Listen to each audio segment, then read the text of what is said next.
So 6 months ago, I flew to Austin, Texas, and I had a great conversation with Tia from Healthy Vegan Mama. Tia was actually one of the first people to join my coaching program back in the day. She crushed it with me. She's since lost over 50 pounds and has absolutely blown up on social media and is now inspiring thousands of others to make healthier choices. Her new course, Plant-Based Like a Pro, is out now. We'll talk about that and all the incredible feedback it's getting a little bit later on. But right now, I want to say, deja vu, here we are again. Tia, thank you very much for being here. How are you? Awesome. I'm good. Thanks for having me. Can't complain. Feeling great. Good. Positive, as always. Charismatic, as always. It's good to have you. I think we're going to have a good discussion here. For anyone running into you for the first time, which won't be many, we've got quite a good overlap of audiences. Can you just walk us quickly through your health journey so far? Can you summarize it? Yes. Well, I grew up fad dieting. I'm trying to summarize it so I don't go too far. I just grew up fad dieting my whole life. I grew up in New Orleans with delicious, really high fatty foods, fried foods. And I can say I honestly thought I was being healthy a lot of times. I've always been really into health and wellness, even at an early age. And that's kind of was my start of dieting, right? Like I became a vegetarian early on. I think I was 11 because I was drawn to a more plant-based diet, but also because even at that age, I realized I was heavier than other girls at 11 and 12. And so, I thought I was being healthier, being a vegetarian, although I was doing it all wrong. And I just grew up fad dieting. And it wasn't until like my 30s, I'm 43 now. So it wasn't until like my 30s when I got married and got pregnant where I realized like how unhealthy I was and came across forks over knives. I was pregnant with my first child and was all gung-ho about it. I was like, as soon as I have my son, I'm going vegan. And I jumped right into it when he was born. And it was a disaster because I didn't know what I was doing. I was overcomplicating things. I was a new mom. I was overwhelmed and I didn't know how to be a mom. I didn't know how to eat healthy. It was just a lot. And so I struggled for a good decade going back and forth, trying to be vegan, whole food, plant-based. I didn't quite understand what that meant either at the time, but I spent that whole decade just going back and forth, like, okay, I'm going to be vegan. And then I would fall off the wagon and I would say, oh, it's not sustainable for me. I'm going back to eating meat. And through that decade, I really developed a lot of health issues. And I mean, gosh, at 39, when you and I first talked, that was when I had enough and had a massive gallbladder attack. And instead of having surgery, I decided to figure out how to make eating a whole food plant-based lifestyle work for me and not watch other influencers and people and try to copy what they were doing, right? Because that's what I had tried to do for so long and it didn't work for me. And that's what really helped throw me off the wagon. So I figured out how to do it for me. And here I am 4.5 years later, 50 pounds down, no real, knock on wood, health issues, and feeling better than ever. So yeah, that's my story. No, it's great to hear. So there was probably how long since you got interested in vegetarianism? There was a good 20 years of your life, maybe slightly more, where you were hardly eating meat, or periods where you definitely weren't eating meat, and then periods where you were hardly eating meat, presumably, and kind of flirting. And obviously that, I guess the consciousness grew, but flirting with plant-based diets, your interest in that grew. You didn't even know, probably, I'm guessing you didn't even know what plant-based diet was. That's kind of an internet term. This is before, there were this is before all the amazing resources we've now got on YouTube, et cetera, about this stuff. So I guess the obvious question is, and you might have already answered this, is tipping point then. You're flirting with vegetarianism, flirting with plant-based diets, trying to eat lots of whole foods. Is it the gallbladder attack that makes you go, okay, I've been messing around with this for long enough. I've got to go whole hog here. We got to do this. Yeah, that was really the last straw because I had, I remember I was 35, 36, and had a cholesterol test taken, and they were like, you need to get on a statin. And I was like, at Right. 36 years old? So That's that crazy. kind of got me, I know, kind of got me like, I have to do something, but I waited, 3 more years, and the gallbladder attack was, it was the last straw. Because number one, I'm deathly afraid of surgery. Number Mm, two, I had so many issues, right? Like high cholesterol. I was pre-diabetic. I mm, had painful periods. I became really socially anxious. My hair wouldn't curl anymore. I had mood swings. I mean, I could go on and on. It just was all these things just kind of coming to a head.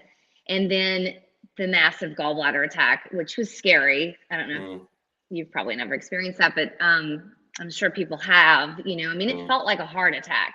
It was mm. really scary. And so Sorry, how old were you when the gallbladder attack happened then? 39, it was like a month before I contacted you. Yeah. So So it's a couple of years after you got that cholesterol actually, test, probably like, yeah. sorry. No, I was saying it was probably like 2 weeks before I contacted you. Mm. But Do you? I mean, I've seen this for years, and we may have touched on this in our last conversation, but I've seen this for years. Health scares, weirdly, understandably, but weirdly, motivate people. It's like you can be in this state of. I'm not putting these words in your mouth, but you can be in almost a state of ignorance. Ignorance is bliss, right? Or denialism about how badly you're actually taking care of your body.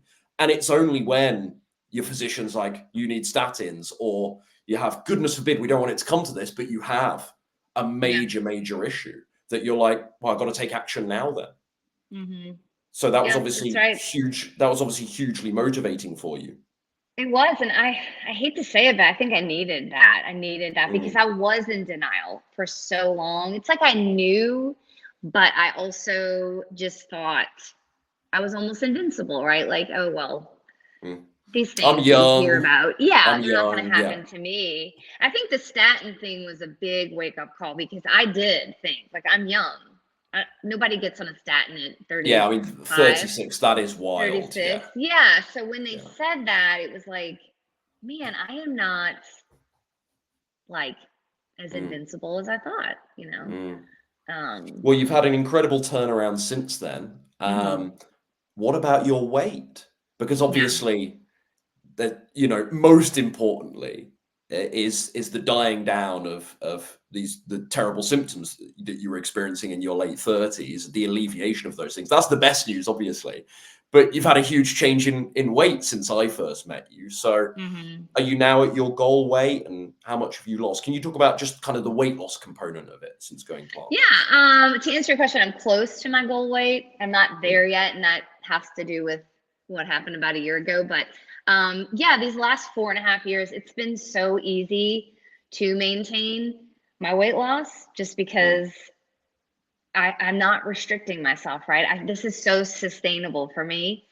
So it's been easy. Now, a year ago, as you already know, but a lot of people don't, we remodeled our house and I didn't have a kitchen for 5 months. And so that was honestly so difficult for me to stay away from oil, to not eat out, right? And mm, so those things started happening consistently and I gained about 10, 12 pounds. Now mm. that's not 50 pounds, right? I'm still proud of myself for not gaining all that weight back, but I don't think I would have, right? This was just a little No. bump in the road. You've This wasn't changed too like, much. Your yeah, behavior and your mindset had changed way too much. But you had yeah, a and you had this, a wobble and you had a slip. Goodness yeah, forbid you're not perfect. Yeah. and I think that's normal, right? I think people will at some point in life have some kind of wobble. Something's going to Mm, happen. People might not remodel their entire house and not have a kitchen for 5 months, but that just so happened to be my wobble. mm, And because I eat in such a healthy way, even adding oil, right, and adding eating out every now and then. I mean, and I would say this probably went on for a year. I say it was mm, when we were remodeling, but even when we moved here, I started to do things like that just with the stress. So mhm, anyway, my point is, even throughout that whole year, to only gain 10 pounds, I'm mm, not unhappy with that. mm. Well, to be transparent, to be transparent with everyone, because this is so important, because we need to be realistic about this. And as Hmm. much as I, on my channel, kind of sell and pitch people this idea of, look, you can do this for life, there's longevity to this. That doesn't mean I don't wobble, doesn't mean you don't wobble. And you said it publicly in our last YouTube interview.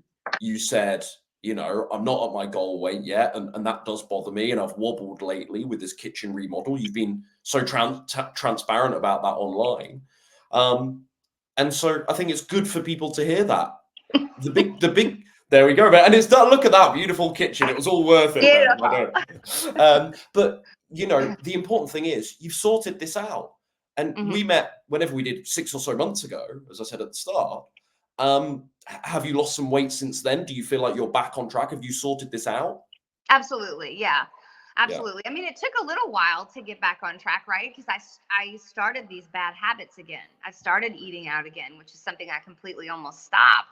Um, and if I did eat out, right, I was prepared. I would bring something, or I would eat ahead of time. I was prepared for when I went and ate out. But Mm. in this instance, I couldn't be prepared because I didn't have a kitchen to prepare anything. There So was no back. The there the was no backup. actual So backup plan was taken yeah, away. Yeah. so that habit of eating out kind of crept back in. So it took a while, in all honesty, to really mentally let Get that back to go your again. routine and your Yes. rhythm, and you're a big Yes. person. You respond really well to structure and routine. I know Yeah. that. So anything that goes on in your life that can threaten those things is obviously going to be a risk. It's obviously going to be disruptive. So, and I think you've lost, correct me if I'm wrong, 6 or 7 pounds then Hmm. since we last Yes. spoke, since I met Yes. you 6 months ago. So you've sorted this out and you've got back to it. And I think you still want to lose a little bit more, right? Which we can delve into another time, but you're well on the way again now. So that must feel great. Yeah, it feels good. I mean, it's good to know that these systems, right, that I have in place, like they Yeah. work.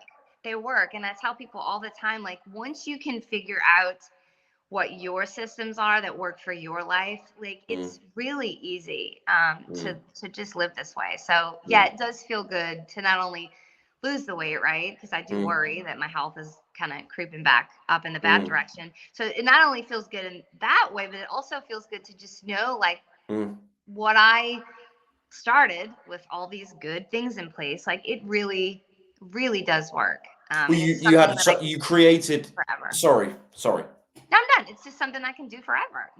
You created that foundation for several years, and Hmm. and this is really important. And this is what people don't do: is they are inconsistent too soon. They go off track too soon. So they never build the habit. They never go through the behavioral change. You did it for years before this wobble last year.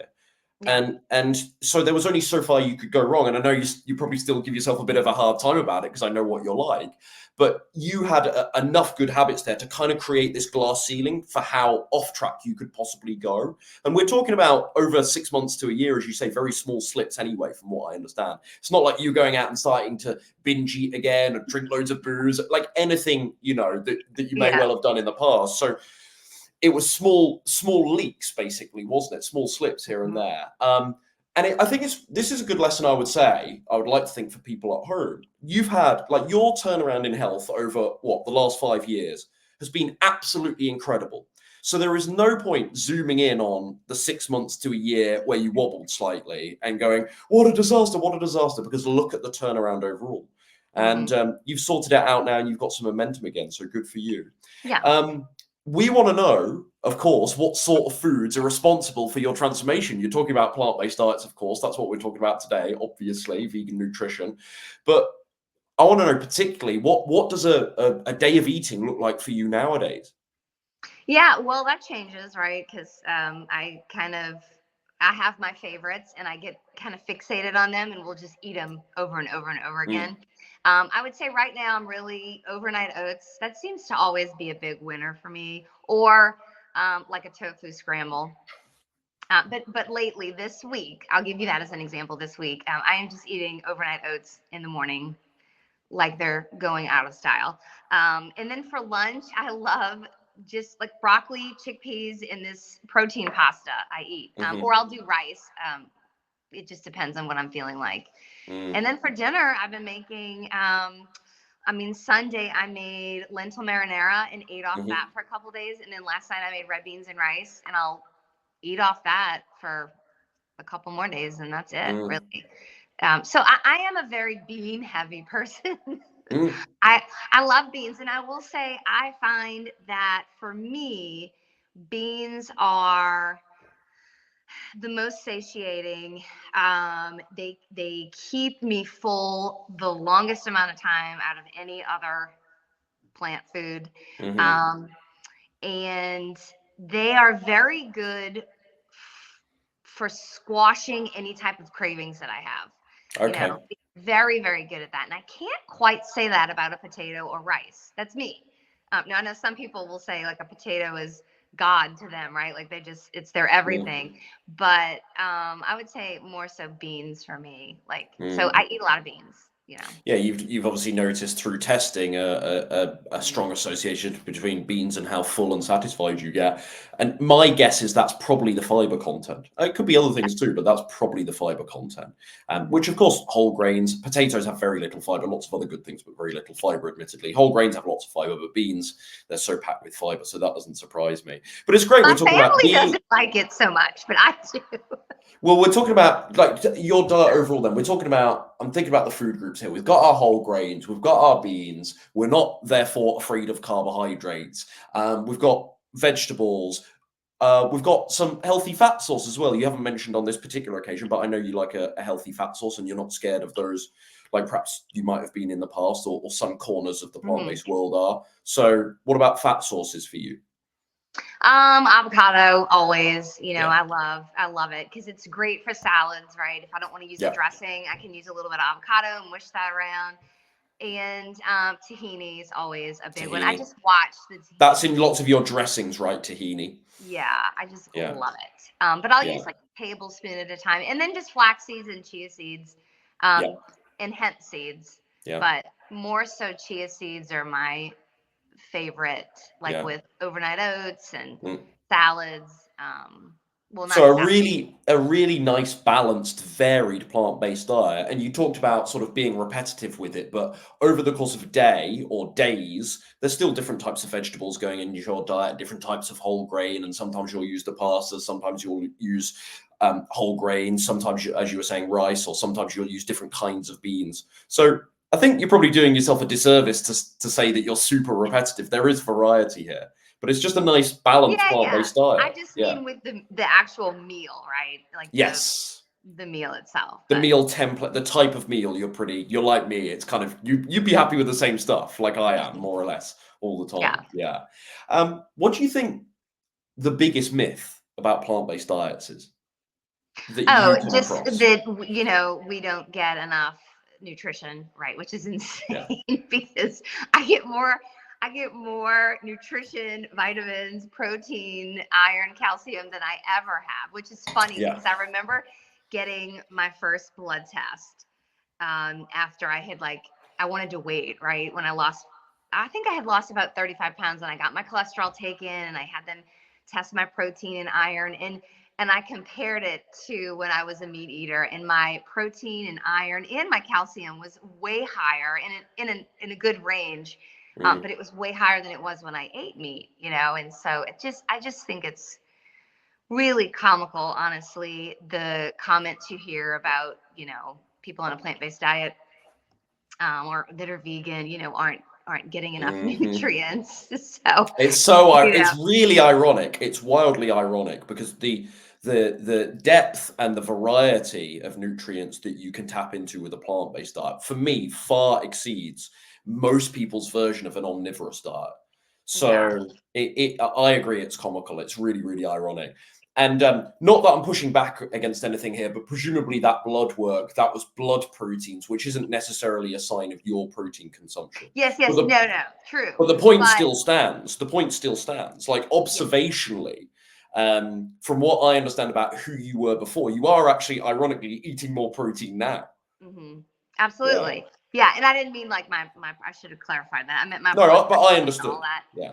Yeah, it was just all so much better, Mm, so much mm, better. And that's not to mm, say every now and then there's not something that's like, oh, you need to eat more of this or whatever, but because nobody's perfect, but just But that in was but general. here, the ironic thing is that was the case for you before. You just didn't have the awareness. Your diet 15 years ago was terrible, frankly put, as you Horrible. said. Right. But you just didn't have enough awareness to be like, oh, I've got to fix this, or oh, I'm not probably might not be getting that much X And nutrient it's right now. so You just funny. didn't know. Ignorance is bliss. It's bliss. And when I was eating horribly, you know, it's funny. No one cared that I About ate deficiencies. Yeah. fast food all the time. No one Right. cared. No one said like, "Oh, you better watch that fast."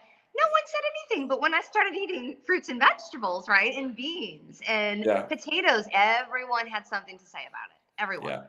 Go and Um, eat some of the most nutrient-rich foods on the planet, being plant foods, and then everyone yeah, says, "But what about B12? What about this? What about that?" right. It's just, yeah. And you're in meat country too, so I'm guessing the protein stigma, Texas. I'm guessing the protein stigma is huge there. Mm-hmm.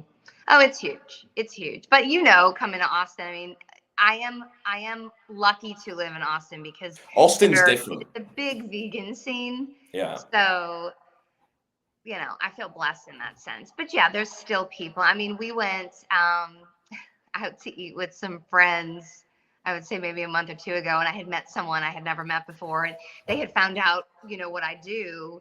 And I mean, the first thing out of his mouth was, well, where do you get your protein? And I was just like, I didn't even want to get in the conversation. I was just like, I Yeah. get it from plants, and that Yeah. was about it. But yeah, it's funny.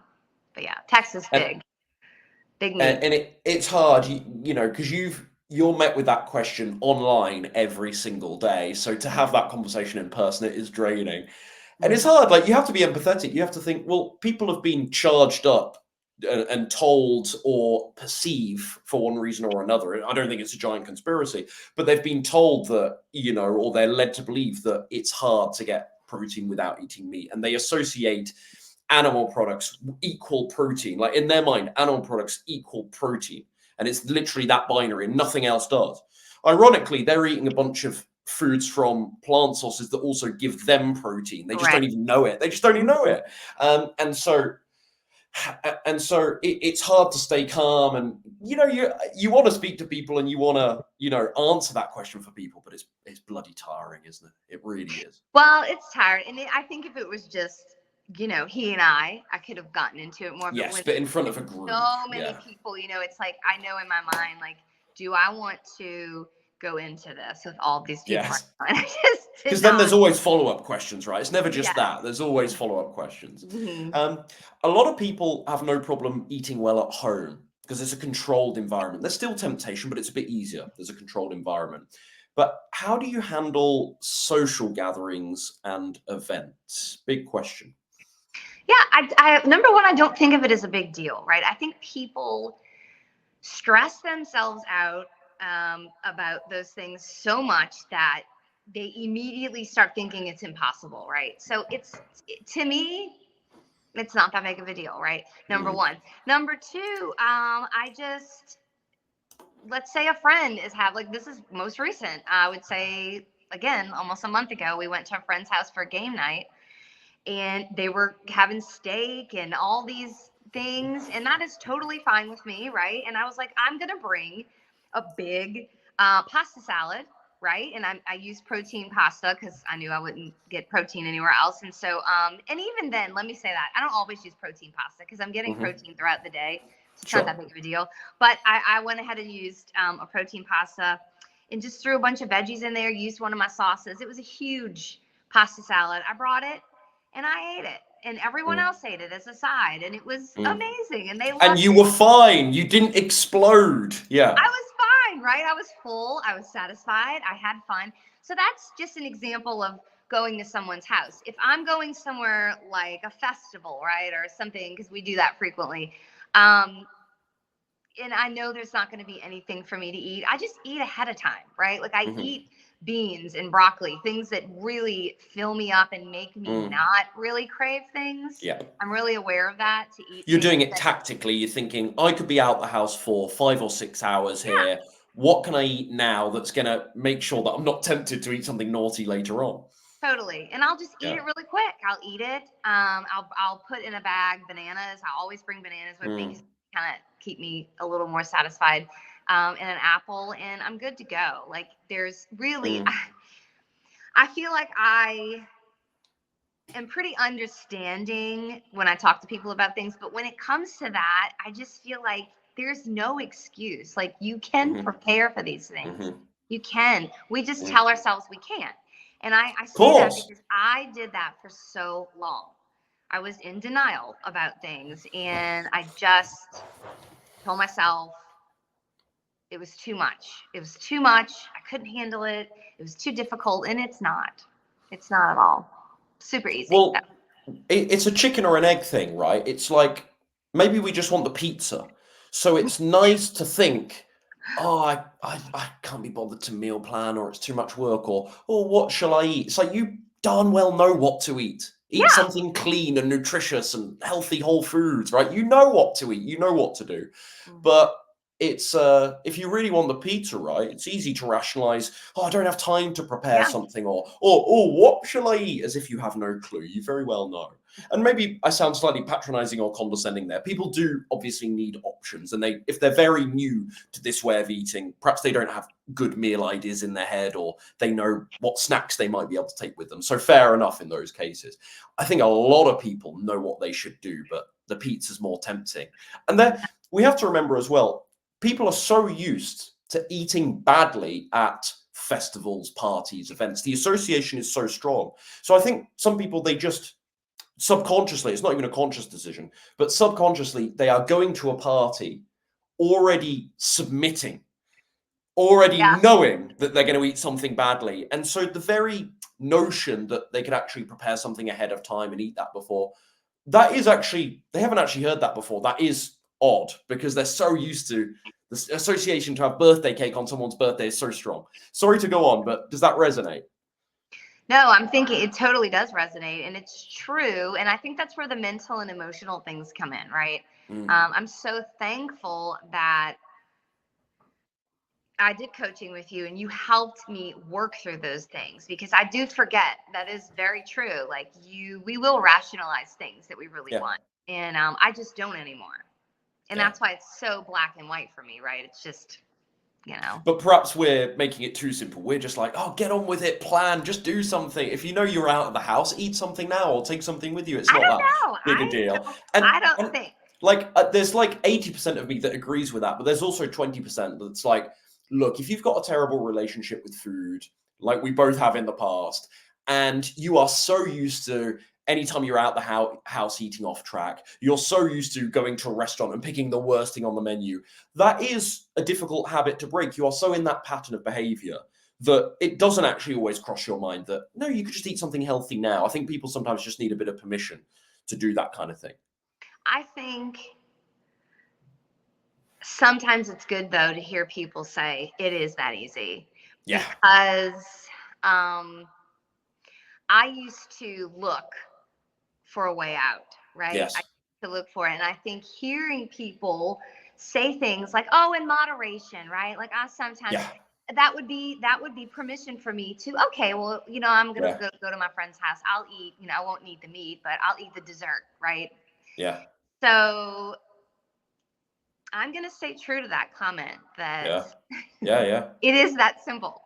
Yeah, It is I that think it simple. is. No, I think you're right. In many cases, it is. And you don't want to pander to people that don't make it that simple either. I mean, that's Instagram weight loss content now is, you're fine as you are and everything in moderation. And you can still have a lifestyle with junk food and alcohol if you want. Just balance it. It's like, what do we mean by balance, though? It's risky territory, isn't it? So I agree with you. You don't want to pander to excuses. And I certainly know as a coach, sometimes you just need to be really firm with people and say, get on with it. Just darn well plan a good meal before you go. And that's Yeah. what you're going to do. And put up and shut up. Like, get on with it. Yeah. That's your fill. You've had your meal. Go to that party and have a glass of kombucha. And, if there's a bit of fruit there, you can pick on that. But you're just going to have to get used to saying no. And it'll And be I good for think you. And it'll people be good for need, you. yeah, I think people need that. I think it is so confusing out there. It is so confusing Oh, yeah. that to have also the confusion of in moderation, right? it just adds more bad stuff to the pot. And so that's why I just try to keep things so simple and black and white. I really think, and from just the people that reach out to me and talk to me, their issues are always that, right? Like it's just things are really confusing to them, and so Overcomplicated, overwhelmed. overcomplicating. And I mean, we've gone on tangents. What a surprise, knowing us, what a surprise. We've gone on tangents here. The original question was, you know, a lot of people struggle to eat well at home. What should they do if they go out to parties and whatnot and events? And I think you've given a really good answer. The next question, though, is what if you're the person hosting the event? I suppose that's a bit easier then. But like, for example, it's your child's birthday party. Like, what might you serve in that instance? And what would you eat in that instance? Yeah, I would again. I would, you know, now I am someone who, if I'm hosting, I'm going to have food that other people eat, right? I'm not going to be like, oh, I'm vegan, I'm not going to have chicken fingers. I'll have chicken, you know, I'll do that. And I'm okay with that.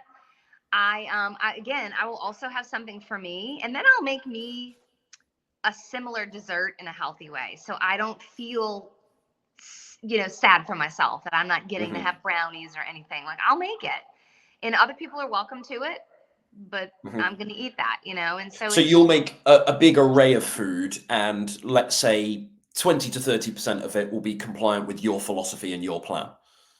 Yeah. I'm not going to make anyone's meat food, right? Like, Yeah. I'll order all that. Yeah. I'll make me just again, I'll eat ahead of time, right? And then I'll have probably a veggie and fruit tray, right? And then a dessert that I can eat. But I will eat ahead of time, unless there's something I can make, like a pasta salad or something. And so for the other people, you'd be serving like maybe slightly more processed stuff, like party food or whatever. It's all vegan, right? But you've got your little share of things, let's say, and they're all well. And I think that's the right way to do it. Is, hey, you guys have this too. Frankly, if it was me, I wouldn't even tell anyone, oh, this is the super clean food here. I wouldn't even do that. I'd just put it all out on the table and say, help yourself. Yeah, well, it's not always vegan. I mean, what I eat is, but like, for instance, my son wants to have his end of school party here at the house. Right. Well, I'm not going to have only vegan stuff, right? Because all of his friends and all of his friends' parents don't eat vegan. Right. So understood. I'm not going to make them eat vegan. So yeah, and I'm just mentioning that because I know there's people out there in my situation. So no, I will order stuff for them and I'll just have it on display. But I'll also have vegan stuff, right? Yes.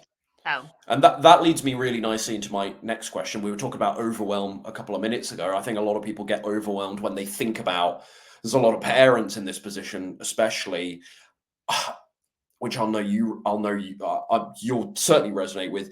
They get overwhelmed not by trying to eat healthily themselves, but then also balancing that with what the rest of their family is eating.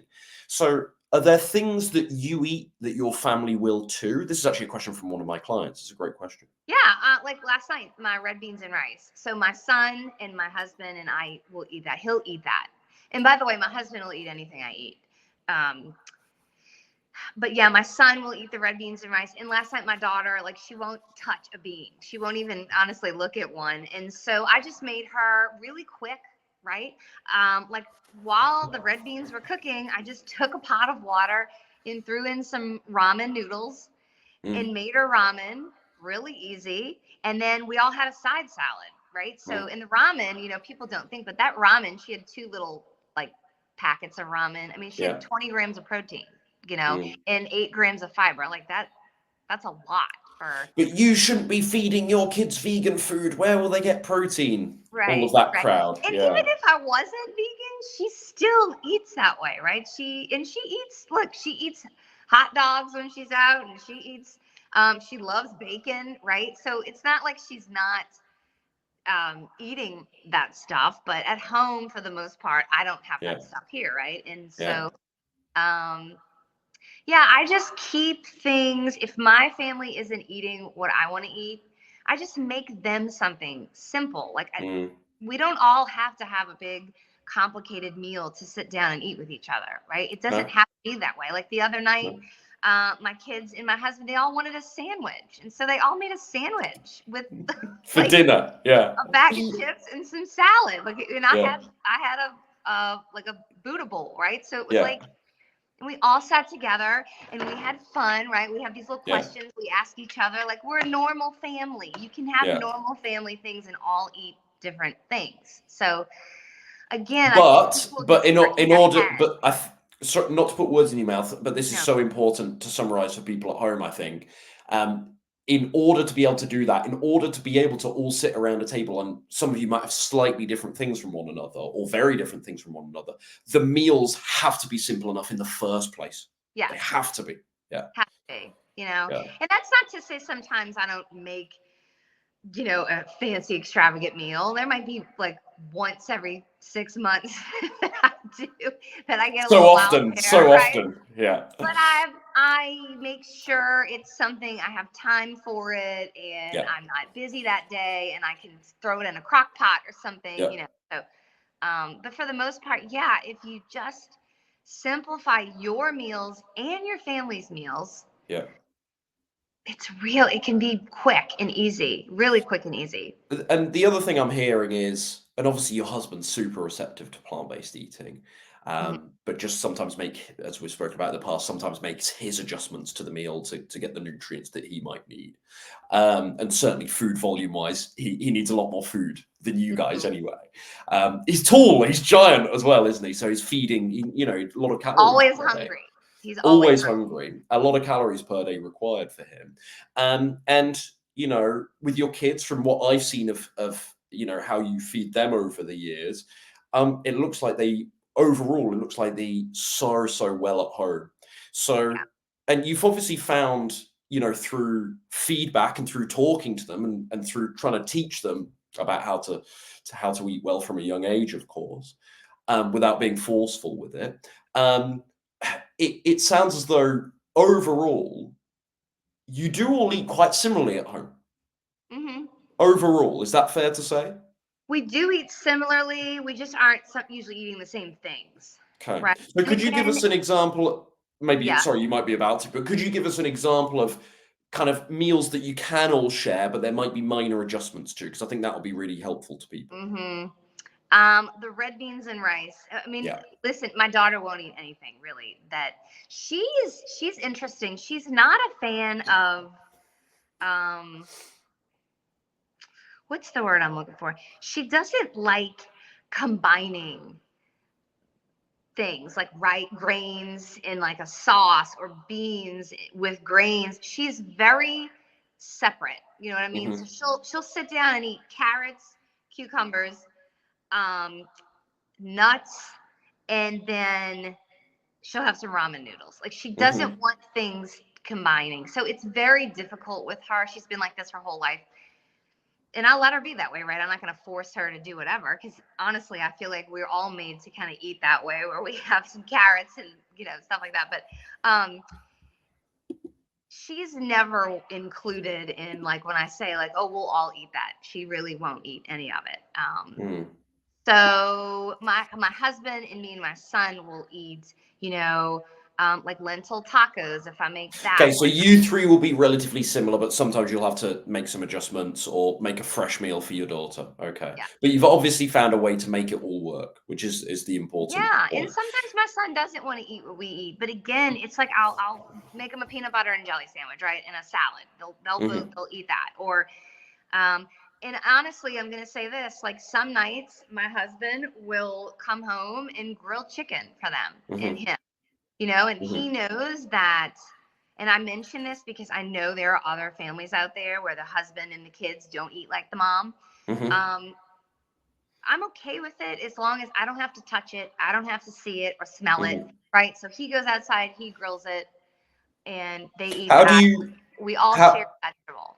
how do you have that conversation? Well, that's good. That's a good question. Sorry, We T, you're getting sorry to do this, but I'm getting quite a lot of feedback since you took your headphones out. I'm just wondering. You are? Yeah, I'm wondering if there's something. Was there a reason you took them out? They died. Ah, well, that's no good then. So, yeah, well, Let me don't say. worry about it. We'll carry on. I don't think it's terrible, but we'll see at the end. But hopefully This it's. whole time? I'm just getting a bit of feedback because now you might be playing the audio through your speakers. Yeah. obviously. Yeah. Well, it's better now, actually. Maybe that's because I'm talking. Um, Maybe it's uh, on your end. so no, I can hear it with the Yeah. echo, but how are doesn't matter.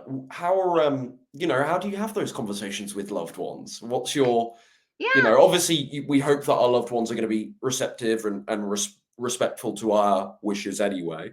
But how do you say, look, I don't mind you cooking, a bit of meat, but please don't put it on my plate. How do you go about that? Just like you said, right? Like I mean, this is, gosh, a conversation I had with Jordan 4.5 years ago, but he knew how important this was to me. And he knew because I told him, right? He Mm, didn't read my mind. I told him this means everything to me. And for the next 6 months, I can't have these things in the house. I just mm, can't. I'm transitioning over. I don't want to be tempted with meat or whatever. So I asked him, if you and the kids want chicken or whatever, like, can you go out? Can y'all go out and eat that? Or can we, you know, can that be outside of the house? And he said yes. Now I know some people won't, but I think it's so important to have those conversations and to explain how important it is to you, yes. so A lot of, this, a lot of people are reluctant. I'm mhm. constantly talking to a lot of my clients. They really struggle to tell their loved one, their partner, hey, look, I mean, they don't struggle to say what they're doing, but they really struggle to convey just how much it means to them and that they'd really appreciate if they don't come around waving pizza in their face. People find it really hard to have that conversation. Yeah. Um, what's the antidote? Like you say, honesty, um, doing it politely, not building up resentment and shouting at someone and saying, stop doing, you do it nicely in the first place when you really feel something. Anything else we could say in terms of No. advice? These conversations are never going to be easy. You just have to get on with it. Yeah. I mean, but no conversation is really easy when you're living with someone else, right? I mean, and there's something that bothers you. So Yeah. I feel like it's just It kind of communication. comes with the territory that it might be a bit Yeah. tense, but once you've kind of resolved it, you've got this huge relief. Like, okay, my partner really understands what I'm doing. They get it, and hopefully they're going Yeah. to be on my team. And I think going into it, being open minded is helpful too. I think if Hmm. you go into it like, this is what's happening, this is the only option, right? You're going to Hmm. be met with some resistance. But I think if you're willing to have these conversations and come up with something that both works for you, then Yeah. figure it out, you Yeah, know? because you're solution finding. It has to be Yeah. collaborative. I want to talk about keeping things simple, which is a huge message of yours. We've already said it a few times here. How do you make this lifestyle simple? Are there any quick sort of cooking or kitchen hacks, meal prep tips that you could share with people at Hmm. home? Yeah, I think you have to know what your main staple foods are. So, what meals do you like? And I mean, that can start with just sitting down and thinking about, what do you like to eat, right? And then figuring out what foods are in that. If you like potato dishes, then you need to have potatoes all the time. If you like bean dishes, you have to have beans all the time, right? I have a plethora of beans in my pantry, right? And so you have to know which foods to have in your house all the time and never run out of them. And Yes, that's and not to I've been say in I your run out of pantry. stuff, but Yeah, and yeah, just for people at home to know that you really do live this lifestyle. I've been in your pantry. It's heavenly. It's like Willy Wonka, but for healthy food. It's yeah. amazing. And It's not so everybody has comprehensive. that kind of pantry, right? Before we remodeled, I had a cupboard. And that's the case for a lot of people. But the thing is it doesn't have to look like my pantry. You have to make it work for you, Yeah, but you do need to know which staple foods to always have yeah, and never run out of them. So if you can yeah, only fit 3 cans, then always have 3 cans. When you yeah, use a can and you have 2 cans, you make sure on that grocery list you add one yeah. more can, right? Yeah, it's So like it's got to be an instant refill system. That's how you've got yes, to treat it. It's like, okay, I never want to get to the point where I've only got one can of chickpeas left. yeah, If I'm having those every day, we're going to be in trouble. right. So Yeah. I always have those staple foods. I always have nutritional yeast, low sodium soy sauce, and tahini, so I can make a Hmm. sauce, Hmm. spices, and that's it. My Hmm. grains. I always have grains. I can always throw something together in one pot, right, and just let it You've simmer. always got a stocked kitchen, but particularly with items that don't perish, because obviously fresh fruit's slightly different, which we'll Right. come on to in a second. But yeah, what else? Are there any other? Any other hacks and tips to make this really simple? I think that's honestly my big one. I What really do. about frozen foods? I know you. Oh, well, yes, that kind of falls under the same umbrella with that's my staple foods, right? Like Mm, frozen fruits, frozen veggies, mm. canned beans, and frozen rice. Like I always have that stuff. Yeah, so let's Always. talk about the frozen rice thing, because this is so helpful to people, because especially, whole grain brown rice takes quite a while to cook. So, Mhm. and we don't have frozen rice here. It's very rare that you see it. So tell us about the frozen rice thing. Yeah, Whole Foods just has it, and actually now I think some other grocery stores here in Texas, at least, it's just cooked rice already frozen. So I Mm, just throw it in a pot, right, with the frozen veggies, with the can of beans, and with my easy. sauce, and that's it. But I do So that's want like to what, say 5 or 10 minutes cooking time that's maximum? it. Yeah, Okay. really easy. But I do want to say if you can't find frozen rice, right, like you can take a day, you can take an hour on the weekend, cook some rice, and freeze it yourself, right? So Mm, you have frozen rice for the week. mhm, You can do that. You can do it with pasta too. mm. Like I've done it with pasta. It's pretty great.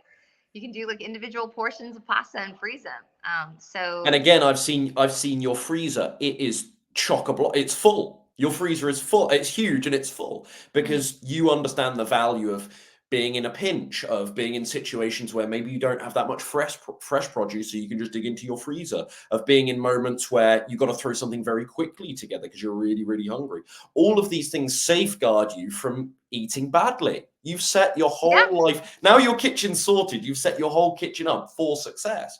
And I think people should take a leaf out of that book. yeah, and not only that, like our grocery bill has gone down tremendously. Number one, because we're not buying a lot of meat and animal products, but also because my weekly grocery list tends to only be fresh produce and Mm, like one can of beans and a mm, bag of frozen rice. It's these small things because I'm keeping things in stock all the time.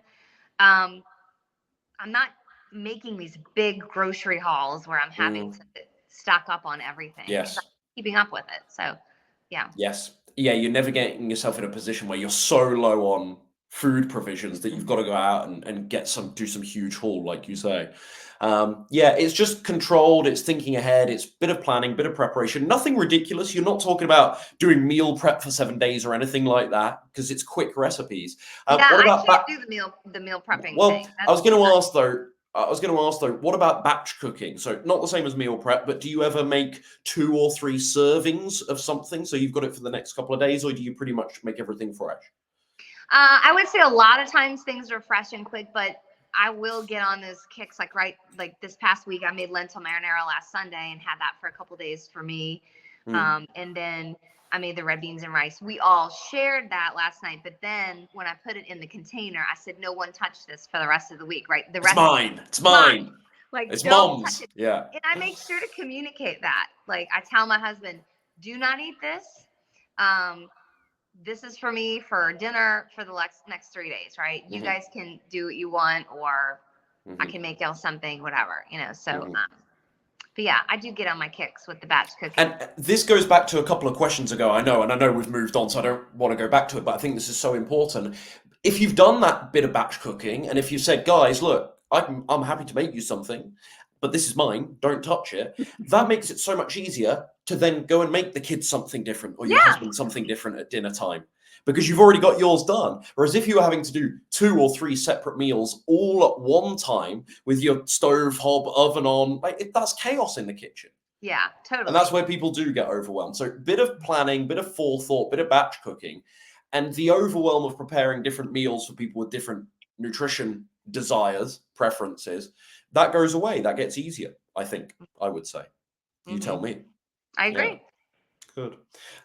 Do you use any store-bought sauces and dressings? Yeah.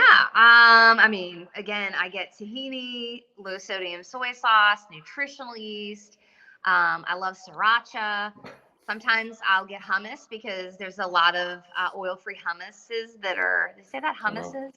I can find oil-free hummus at some of our grocery stores here. So why make it, right? If I can Mm, find it. yeah, so So convenient. Yeah. yeah, and those are typically the sauces that I will get at stores. Unless, I find something that doesn't Yeah. have oil in it, low in calories, and I'm like, oh, I'm going to try this. But But on the regular, usually you buy all those ingredients and then make your own at home. And just for anyone listening who is in the US, Carver, I think it is. Ah, I've lost you, Tia. Sorry, folks, bear with me. Let's get Tia back. We may have frozen. Sorry, folks, give me a second. In the middle of my question as well.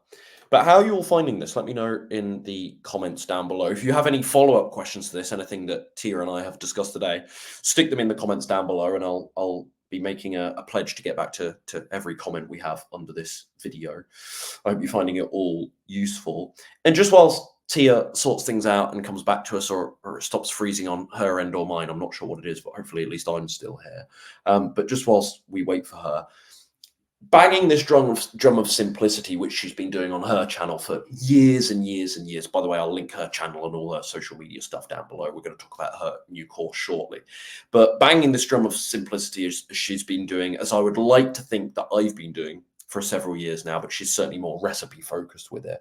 I think it is so crucial, because I see a lot of people that mess up when they're overly elaborate with meals, when they follow really complicated recipes. And I mean, the standard vegan cookbook, right, that you see in your local bookstore, you open that thing up and 75, I've seen no data on this is completely anecdotal, but 75% of the recipes in that thing, they've got over 15 ingredients and the cooking time is 45 minutes. It's so over the top, and no wonder people are struggling to stay consistent. And of course, let's be realistic about this. There's all sorts of reasons why people struggle to stay consistent. It's not just this simplicity issue. But I think when you give yourself permission to keep things really, really simple, quick recipes, and use frozen things from time to time, then I think you are giving yourself a much greater chance of being consistent anyway. Hello, welcome back. You're muted. can you hear How me? do we unmute you? Yeah, welcome back. My phone died. Ah, bless This you. is Are we like good to go drains. then? Are we on charge? Are we good to go? No, yeah, I have it charged. Yeah, it's Okay, charged. perfect. It had like such a full charge before, but it like just sucked it dry. It must be something to do with the immense power of the conversation and just how many lives we're changing with this amazing conversation. think that's The phone knew. It's like, whoa, this requires a lot of energy with these two. Yeah. These two nutters, these two fruitcakes. Yeah. Sorry. What I was going to ask you is, so you're buying these individual, the hot sauce and the soy sauce and tahini, nutritional yeast, etc., etc. So what do you then make with those? Because you're a big sauce person, and a lot of people love your content for this very reason. I'm always referring my clients and people on my channel to your sauces and dressings, because I've got a few, but yours are amazing. So what are some of your favorite homemade sauces and dressings right now, and where can people find those recipes? Because I'm not expecting you to give us the exact recipes here, but where can people find I mean, honestly, this is a great opportunity for me to promote my Saucy Vegan Mama book, but I'm not going to, because my go-tos are always low sodium soy sauce and nutritional yeast, if I'm being honest. Like, those two things together have this great like umami flavor. Yeah. Just so good. But sorry, is that just those two things, or might you add other things to it?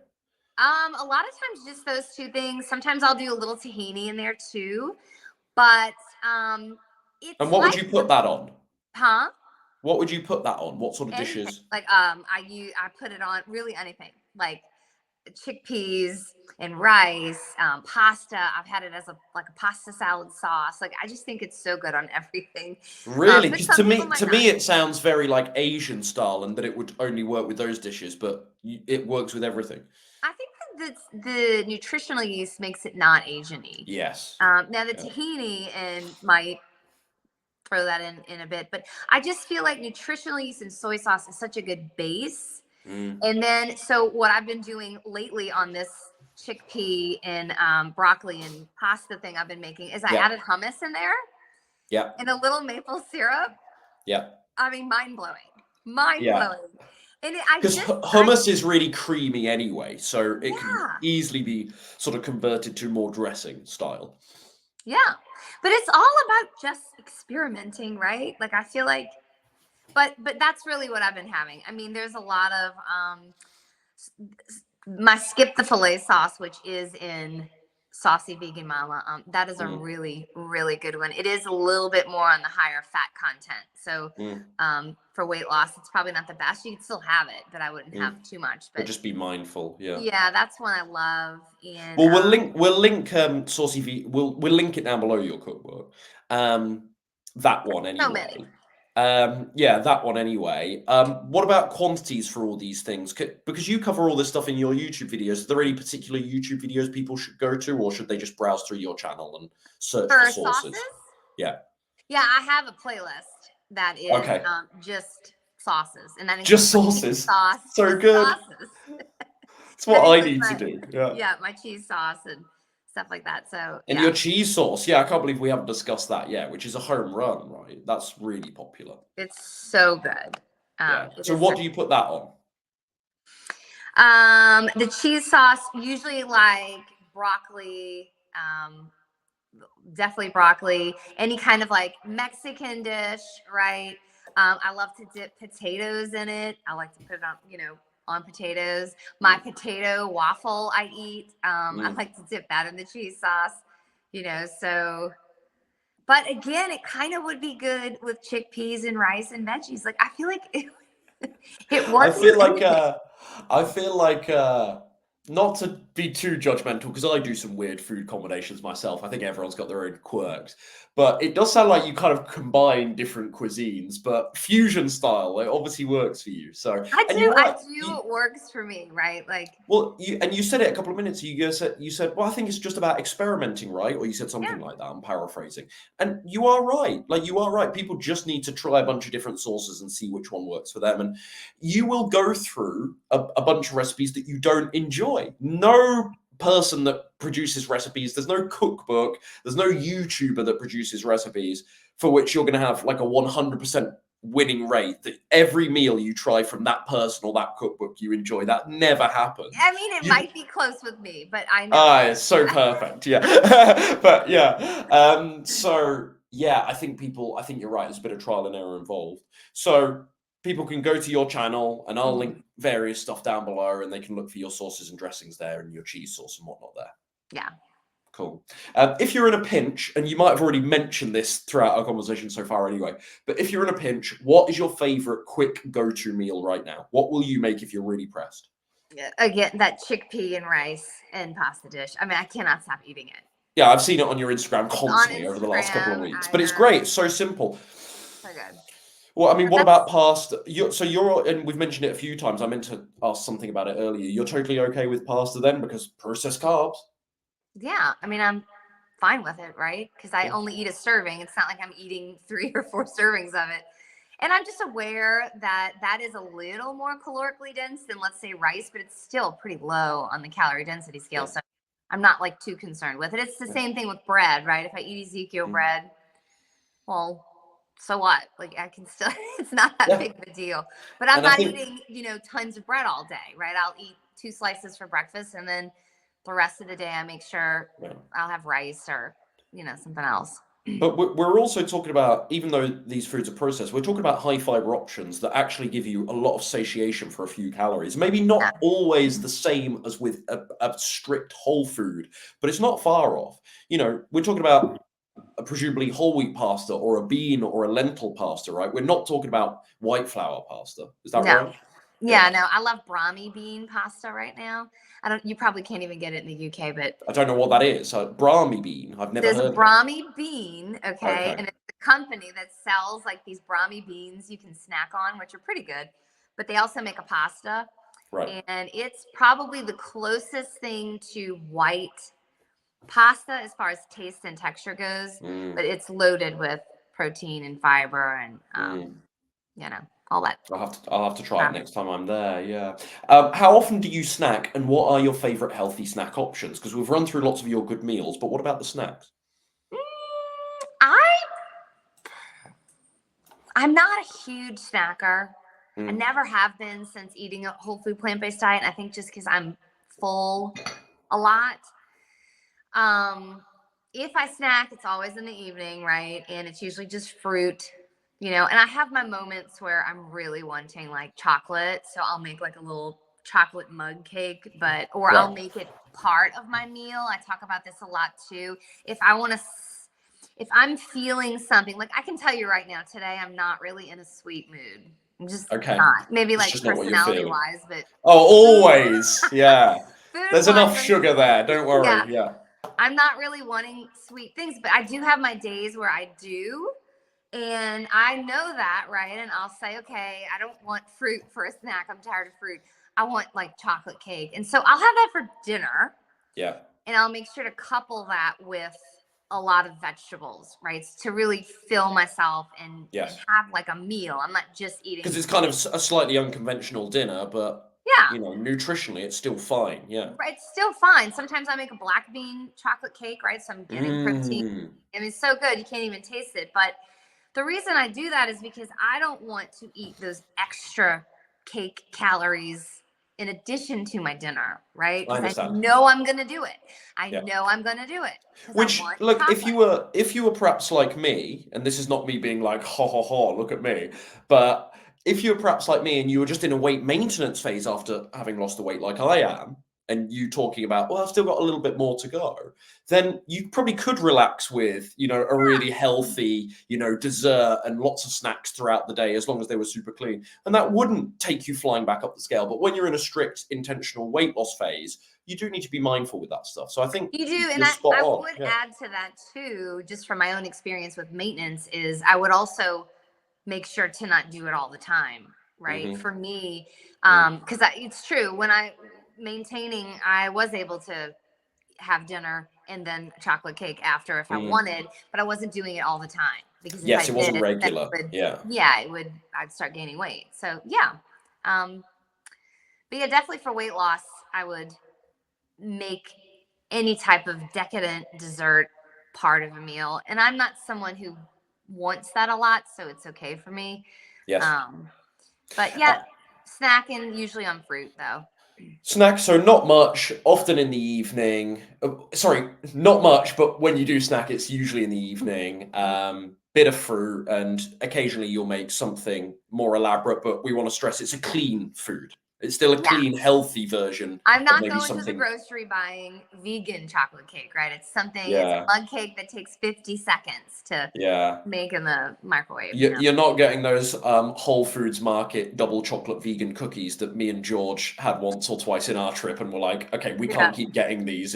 They're too pungent, they're too powerful. It takes over. It reminded me of years gone by where I'd just go scarily delicious. Look, I'm going to pour on the compliments here. I'm going to flatter you. And the reason I'm doing this is, one, because it's nice to be nice to you anyway. I'm fond of you, as you know.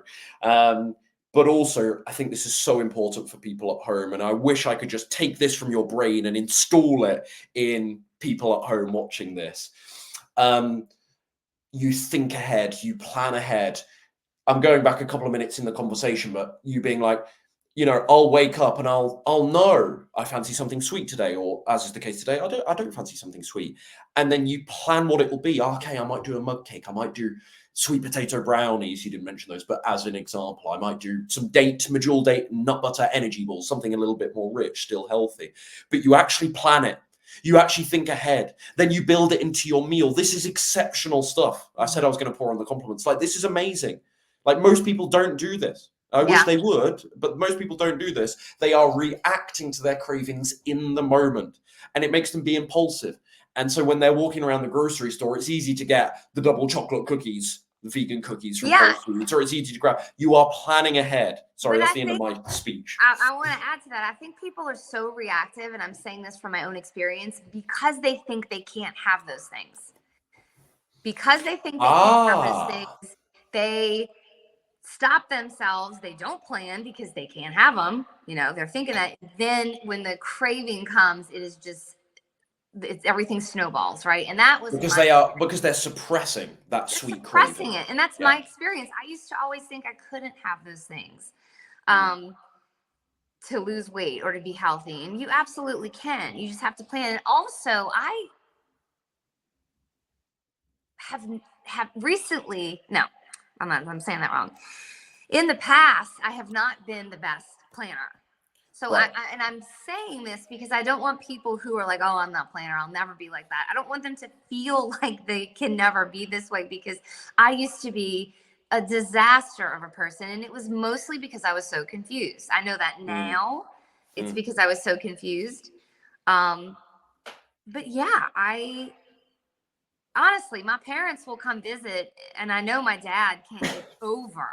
I know he cannot get over the systems I have in place and the things I do and how organized I am and structured mm, I am. Like, that was mm, not my childhood. That was not my mm, teens or my 20s mm. or even the beginning of my 30s. So he's And like, "Who's this girl? Like, what's she become?" yes, Yeah, and I yeah, know he's so proud of me, but I have completely done a 180, and yeah, anybody can. yes. You just have to have a little bit of clarity, I think. If you don't have any clarity, you don't know how to be Sorry, it's not that. I'll say it Yeah. again. Scratch that. If you don't have clarity, you don't know what to be organized with, what to be structured with. You have to know exactly the Mhm. system that you believe in, the approach to nutrition you believe in. Same applies to exercise too. You have to know, you have to really believe, okay, walking's the thing for me, or I'm going to do a bit of resistance training, or I like CrossFit, or whatever it might be, or I'm going to play tennis for my exercise. Once you've actually decided and picked what you're going to do, you can then build it into your lifestyle. Whereas when Absolutely. you're confused, oh, do I have to do the spinning classes to lose weight? Or what about weight training versus cardio? There's some people online that just do walking for weight loss. And then the same is true with food. Is it keto? Is it plant-based? Even under the plant-based umbrella? Is it raw vegan? Is it starch solution? Is it this? Is it nutritarian? You need to pick one lane, and then you can sort your life out. Sorry, Agree. No, I think that's not so trying to take true. over, but So yeah. true. Did you hit any plateaus? Obviously, I know the answer to this. Did you hit any plateaus during your weight loss journey? And if so, how did you overcome them? Yeah. I did hit plateaus. I think that's normal, and I think it's exciting. I know a lot of people don't, but I think it's exciting because it means, like, I feel like my body is responding, right? It's like, whoa, it knows I'm doing something. So I like to think of it that way. Mm. But yeah, to overcome it, right? Like, Yeah, and and you and I sorry, work together. I hate cutting you off, but this is so important. Just jumping on what you've just said. If you never hit a plateau, it might be a sign that you're being too aggressive with weight loss anyway, because you're just flying down the scale at such a low Yeah. calorie amount that you don't hit a plateau. You eventually will hit a standstill, but if you don't have a plateau from month to month, you were probably too aggressive in the first place. Sorry, I had to add that. Sorry. No, I think that's great. I'm glad you added it. And I'm thinking, so I'm looking around. I always look around when I think. Well, sorry, I've probably just ruined your train of thought with that, but yeah. No, what did you ask me? Oh, what did I do Uh, when I hit a plateau? yes. So, and you gave me all these ideas, but to maybe take a meal and have a potato meal, right? Instead of beans and rice, maybe make it a potato meal. Still Make satisfying and potato the filling, carb but source. yeah, a Yeah. little less in calories.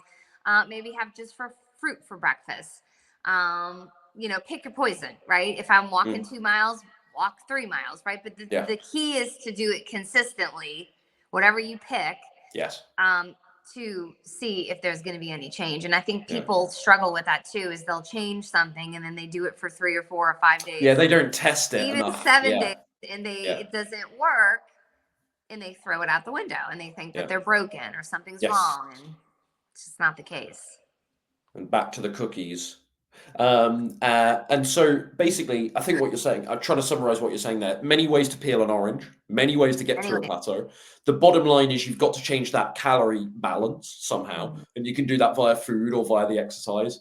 But your point is pick your poison, as you say, but actually fairly test it. Actually give it a shot. Yeah. And then test. See, it's just a testing process. See what breaks your weight through by Yeah. checking the scales. I mean, it's Yeah. been like that with the weight gain I had with the house remodel. Yeah. I mean, to lose 6 pounds, in 6 months is slow. Mm. But I did a lot of testing, right? I was at a crazy plateau apparently, and had to do some testing. And so I had to take 2, 3 weeks to really try things out. And eventually Mhm. I figured it out. Mm. So I think people throw in the towel way too quick, way Mhm. too quick, I you know? totally agree. And as you very, very astutely said, people take plateaus as a sign that they're broken. Oh, well, I won't even bother then. Whereas really, it's just you've probably been in a calorie deficit for a long time. There's some metabolic slowdown happening. Your metabolic rate is adjusting to that new calorie amount, and it's trying to store as much fat as it can for metabolic for Yeah. survival reasons. It's a really important thing that you've got that your body's ability to adjust its metabolic rate based on what you're feeding it. It's really important. And also the fact that as you lose weight, you're less of an entity, you're less of a physical Yeah. mass anyway, so you need fewer calories to maintain. So people, they hit that plateau, they don't do anything, and they think, well, this is it for me then. It's like, no, where's the troubleshooting? You've got to try stuff, like you said. Mm-hmm. Mm. Yeah. Can we talk about menstrual cycles for a second, which we actually did for a little while in our last one, but very quickly. Did you notice how different parts of your cycle might affect your weight differently? Because this is very important for people at home, I think. Yes. I I would say a good 2 weeks out of the month, I am really holding on to water weight. Hmm. I mean, I would be so inclined to say a good like 5 to 10 pounds of water weight. Hmm. Like it's ridiculous. Hmm. And I think if I didn't learn how to properly weigh myself when I started coaching with you, Hmm. I know that that is what threw me off so many times when I used to try to lose weight, is because I would have these huge fluctuations and I would just think nothing was working. Hmm. Um, but because I learned how to properly weigh myself, I learned my body, and I did learn the cycle that my body goes through with menstruation. And so I retain a lot of water. And then what's funny is that when I actually get my period, I lose a good 3 to 4 Loads. pounds, which most Yeah. people don't. So maybe I'm backwards, but yeah, I learned a lot about that. And I learned that women just fluctuate tremendously Yeah. throughout Far the more month. so than men. Yeah. Oh, for sure. If they're menstruating, that is obviously. And the important distinction there is, which you kind of implied, is that you're still losing fat.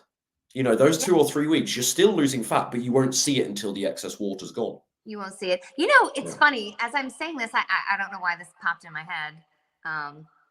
Probably because I have a little ADD, but I I think that's why a lot of times a wife and a husband can go on the same plan, right? And all of a sudden, after 3 days, a husband drops, or a week, the husband will drop weight and the wife won't.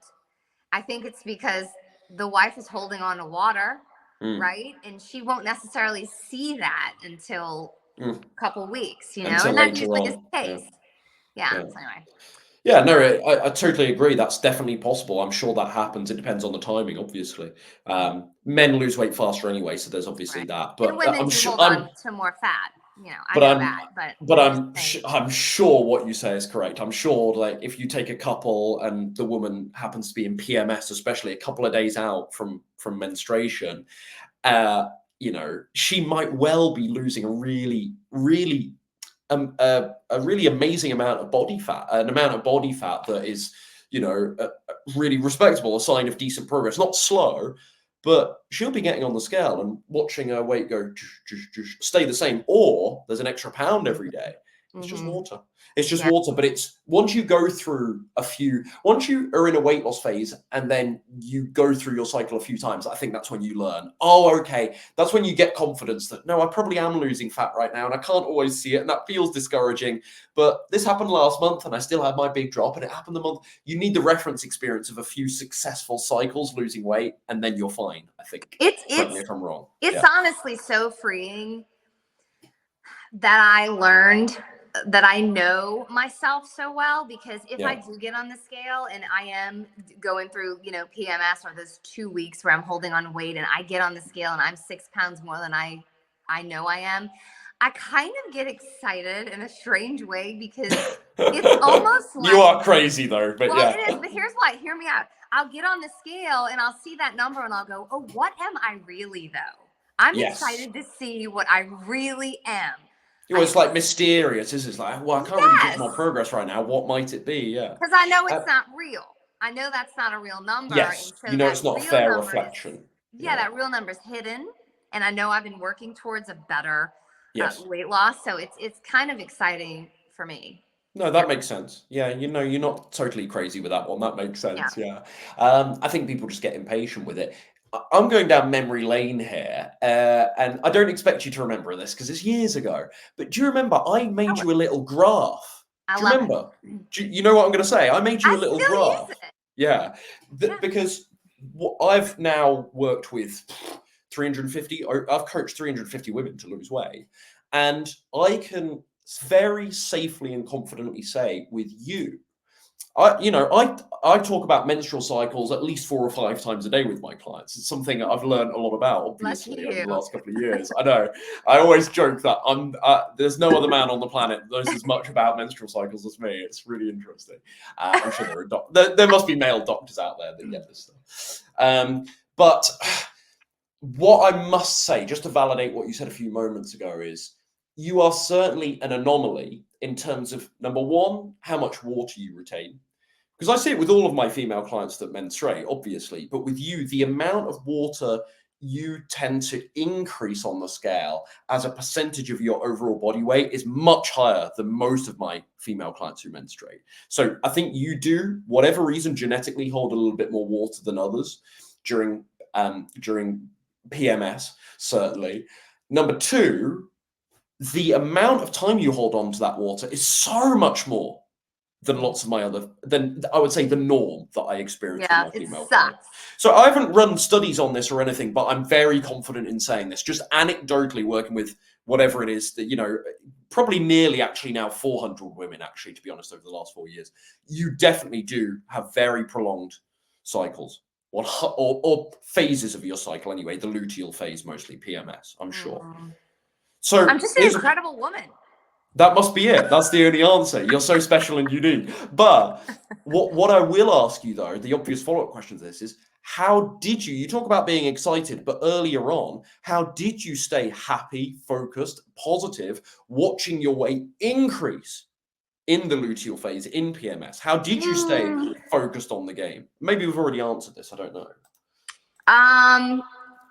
I mean, in all honesty, I think if I didn't have you telling me to just be patient, it probably would have been really difficult. Although I was at a point where I know I had tried so many things, I was willing to just Ride it out. give it yeah, but I do think I needed Yeah.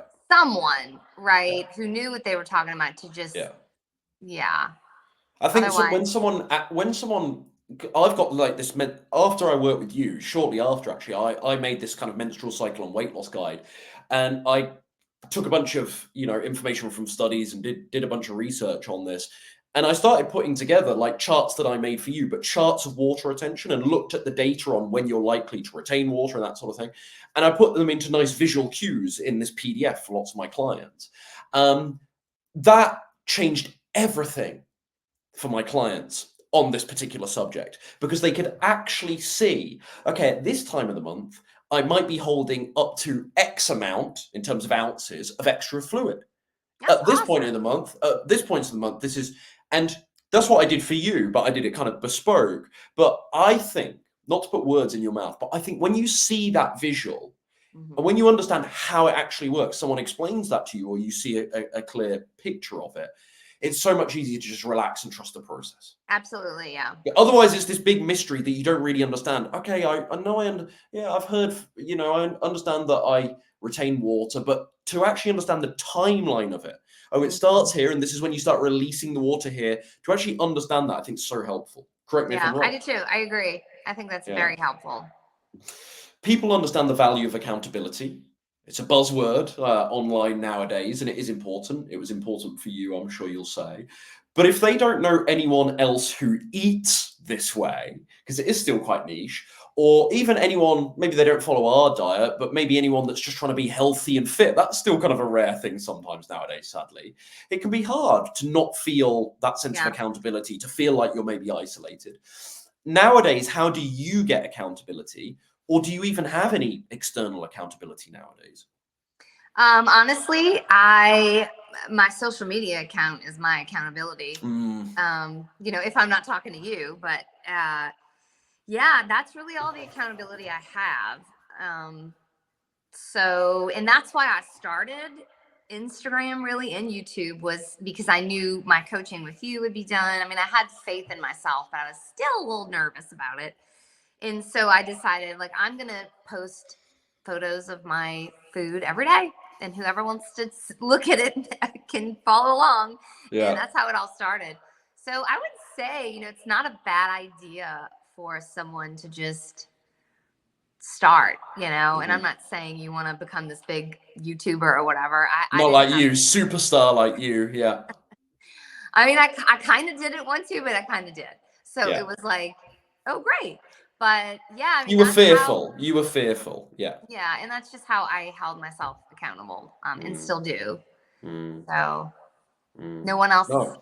is holding me accountable. Well, I think it's a good answer, and I definitely feel this. I definitely feel like and it's not always healthy, admittedly, but I definitely feel a pressure Hmm. that because I'm sat here, and I know we're in slightly different sort of domains. You're just documenting your stuff, but certainly with advising people on weight loss and being a coach now, and very much putting myself out as no, I am a coach now, and here's my credentials for that. Here's my track record. Here's my success rate. Here are my testimonials. When you do that, you immediately feel kind of a burden of performance on yourself that, I have to look a certain way as an advocate for this number one way of eating, but also, for my livelihood here Hmm. to promote as an extension veganism. I want to look a certain way. And I think definitely, it's hard to say because this is what I do and I've done it for years. I don't know what I'd be like if I didn't do this. But I definitely think that has made maybe given me an extra 5 or 10% Oh, push for at sure. times to For make better sure. choices and to keep in really good shape. Yeah. Do It you was feel that definitely, too? it was definitely, in a big part of my thought process when I gained weight with the remodel, because it was Mm, like, wow, I have all these people following me. I mean, and even if I had a small amount of people following me, I knew people, and I know people look forward to my posts and what I share.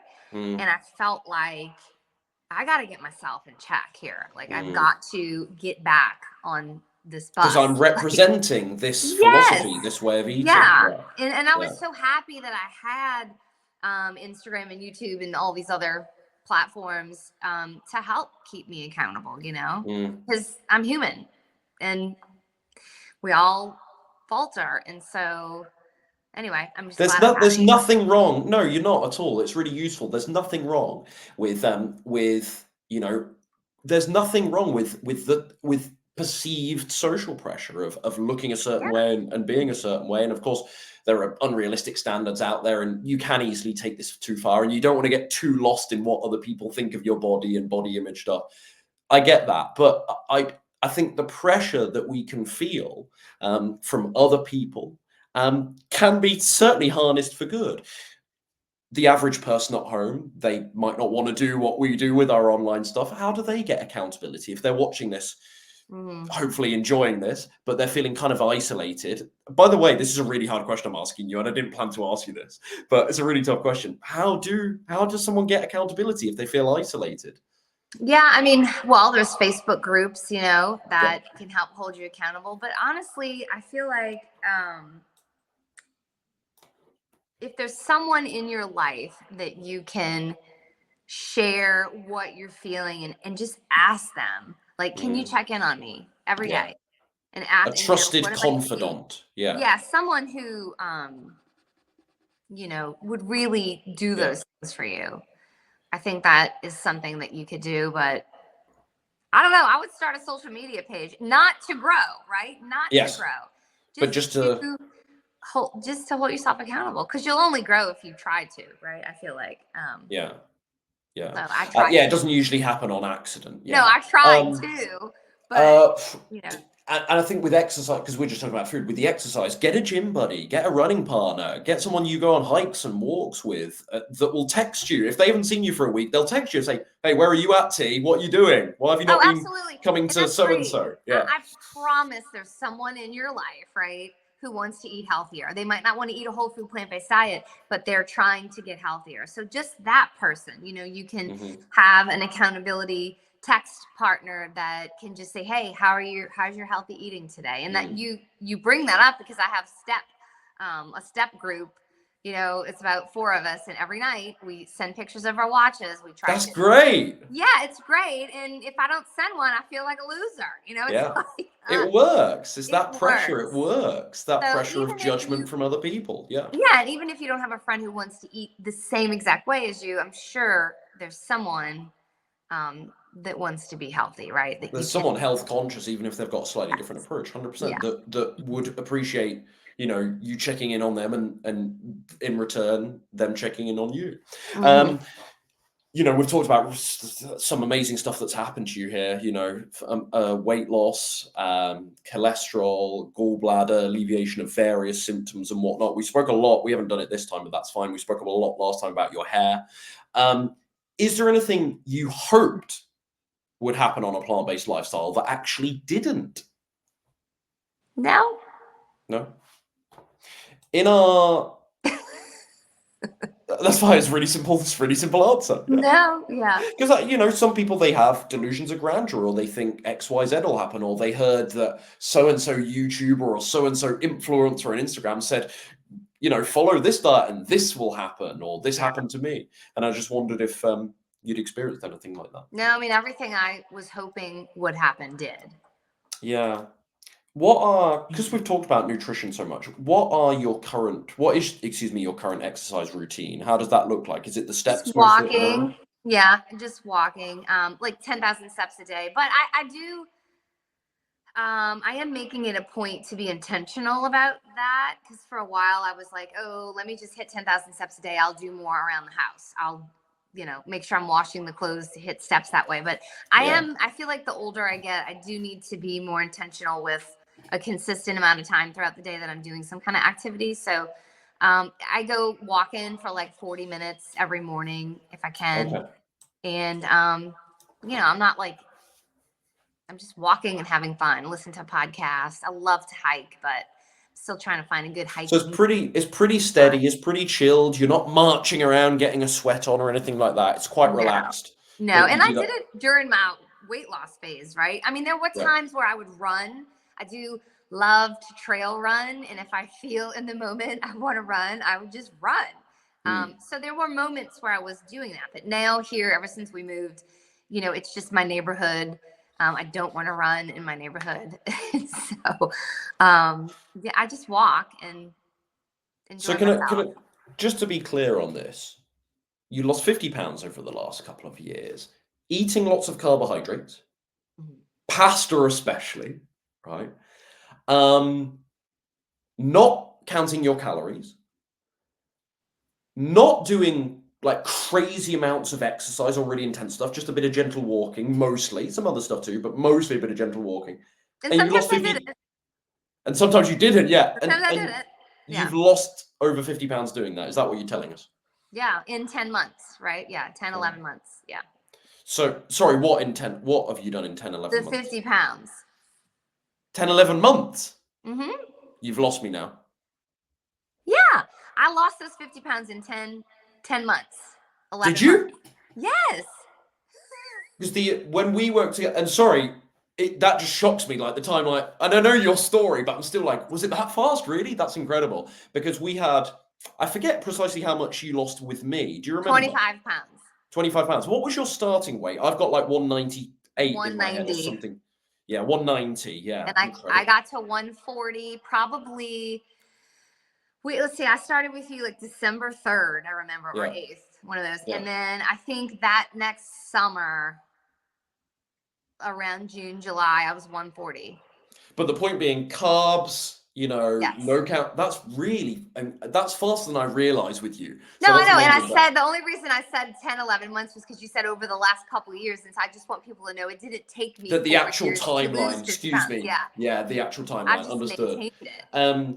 But yeah, no counting calories, no like cutting out carbs, anything like that. Like there are ironclad rules of weight loss that people really get dogmatic about and they really believe in.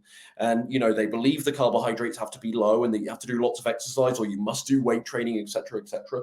And you've broken those rules. How does that feel? Freeing. Yeah. Has it destroyed a lot of the limiting beliefs you had in your mind that weight loss can only happen if I do X, Y, and Z? Or are Yeah, you not surprised? it's made it so simple, Mm, right? Like this is really just how you lose weight, right? mm, You can do honestly any diet you want. It just really depends on how healthy you are, but you have to be consistent and be in a calorie deficit. mm, I mm. think that's it.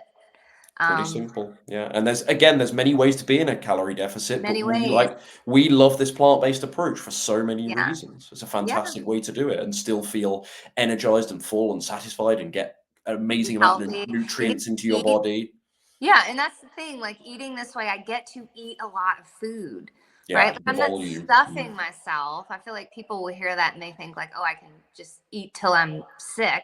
I don't Yeah, eat that it's not way. eat as much as you want. We don't agree with Right. that. No. Yeah. But when I ate, let's say keto or something, or when I used to just eat the standard American diet, like I did find I had to count calories and I had to do those things because the Yeah. foods I was eating were so calorie dense. Yeah. It was almost impossible to get in a calorie deficit without monitoring it some Yeah. way.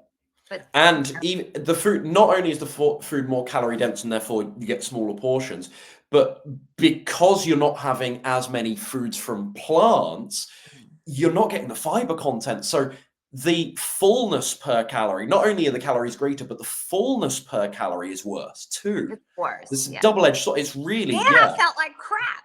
There's that too, like an elephant in the room. You Yeah, feel terrible doing it anyway. Yeah. Well, it's been both personally and professionally. God, I'm really milking you with compliments today, aren't I? But I'm really milking the compliments rather today. But personally and professionally, it's been great watching your progress. But tell us about this new course then. I've been watching you talk about it for the last, I don't know, week or two on YouTube, excuse me, on Instagram mostly, and feedback and testimonials. Like they look really, really good because it's easy to just make a digital product online and never show the testimonials, the receipts, and say, oh, I've got the best course in the world. I've got the best book in the world. Well, prove it. Do other people agree? And you're, showing all the screenshots. It looks amazing. But tell us more about it, please. Yeah. And it was so great too, because I had so much feedback instantly, right? Like in the first couple days. So that was exciting and surprising. But yeah, I started plant-based like a pro because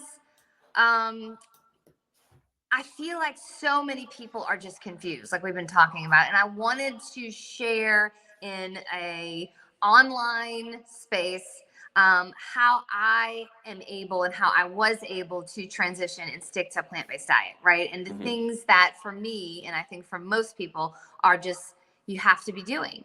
And I want to simply lay it out. And so I teach things like about how to find your staple foods and how to make sure you keep foods in stock and how to make a meal really quick and easy. And I go over the basics of a plant-based diet for people who are new to it and kind of still don't really understand it well. We have a Facebook group where I go live every Friday and I answer questions every Friday, but also within the first 30 days. And this is what I really am enjoying and loving is when you sign up for the first 30 days, you can personally ask me any questions that you have, any kind of like coaching to get you going. And that's awesome. And people are loving that part of it. So not I only am love I that. answering questions on Friday in the Facebook group, I'm also, you can personally reach out to me at any point for 30 days to get any type of motivation, inspiration, answer any questions, tips. So yeah, and there's a lot of people who have been confused and stuck on how to just start, right, and keep it going, and they're loving it. So yeah.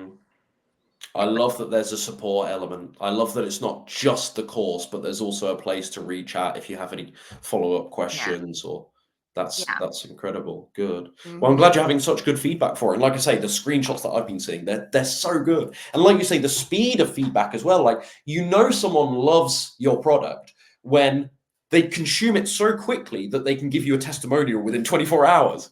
Like, that's insane. Like, that's amazing. Or they get enough of a feel for it to where they're like, well, I've still got much more of the course to work through. But what I've seen Right. so far, I know this is going to break me through. I know Well, this and is that's exactly what I wanted. yeah, and that's good to say because this course is not only an online course, but it's a 28-day meal plan, right? Okay. To get you going in your first month. And the meal Yes. plan is different than other meal plans that there are out there, right? I'm really Yeah. proud of this one because it's what I practice here at home most of the time. It's what I practiced when I first started eating this way. So it's different than, here's your meals for the day, go get the groceries. And then the next day, here's your meals for this day. You have to get those groceries. It's more of a repetitive type of meal plan. Yes. And I teach people how to do that too. So it's awesome. I think it's awesome. Well, it sounds like the perfect resource, and I'm sure this is obviously how you've designed it for beginners or for people new to this lifestyle. Is there also some value in it for people that are a little bit more experienced but still need some help, some clarity, some structure? Yeah, because I'm teaching how to put these systems in place to get people to kind of stay with it and make this sustainable, right? So it's not Yeah. just for beginners, it is for beginners, but it's also for people who have tried and just can't really, they haven't seen success sticking with it. It's So, not clicking for them yet. hmm Yeah. hmm Brilliant. No, it sounds like an incredible resource. Where can people find it? I will put up the link down below. I suppose that answers the question, but where can people find it? down below or Down below. healthyvm.com. You can just click on, I think it's store, and then you can Yeah. see ebooks and courses. But yeah. And of course, you've got Saucy Vegan Mama there and your other cookbooks. And Mhm. do you still sell the weight loss guide? I do still sell the weight loss guide. Yep. And I've added like an accountability tracker to that. So people have really been enjoying that. Brilliant. And then I have my 10 minutes or less recipe book with over like 100 meals that take 10 minutes or less to make. A lot of them Yeah. like 5 minutes. So, Yeah. So that's all at healthyvm.com. uh-huh. Yeah. Not And where can we VM. VM, that's what I said. Yeah, sorry. No, I know. What about oh, sorry, I've only just got the reference. Sorry, miles away. Yeah, filthy. Well, I mean, some people think we've talked someone about everything said, else today. We talked about menstrual cycles. I can't believe we didn't do bowel movements either. Yeah. Next time, we'll have a good next time. conversation about that next time. Yeah. Instagram, YouTube, where can people find you? Again, I'll link it down below, but tell people that I want to Just search. healthy vegan mama. Pretty simple. Pretty simple. Thank you so much for your time. I think it's going to be really useful to people. Yeah, thank you. I hope so. I really do. Okay. Take care. Bye. Bye.